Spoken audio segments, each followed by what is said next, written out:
Va-t-il falloir envoyer des soldats français après la paix possible et espérée pour sécuriser l'Ukraine? Des questions comme ça se posent. Il n'y a pas de sujet sur lequel la gauche est plus divisée que sur l'Ukraine. Mais quoi qu'il en soit, il y a quand même un trait commun à la gauche, et qu'évidemment on partage la politique, qui est le pacifisme, l'amour de la paix. Nous avons tous rêvé d'une société paisible, désarmée, où la France d'ailleurs cesserait de vendre des armes dans des pays lointains où on fait une guerre dont on n'est pas victime. Et voilà qu'aujourd'hui on est confronté à une situation qui se rapproche singulièrement de nous. Certains parlent de menaces de Troisième Guerre mondiale, et ils n'ont peut-être pas tort, il faut arrêter d'être angélique. La gauche est confrontée à un véritable aggiornamento culturel.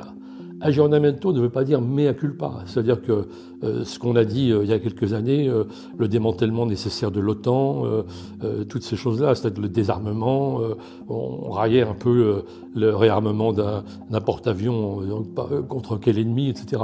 Aujourd'hui, tout ça n'est plus de saison à mon avis, et il faut réviser complètement nos grilles de lecture. Et je suis pas sûr que la gauche, qui en parle assez peu, il faut le dire, est très au point là-dessus, est très disposée à cet aggiornamento.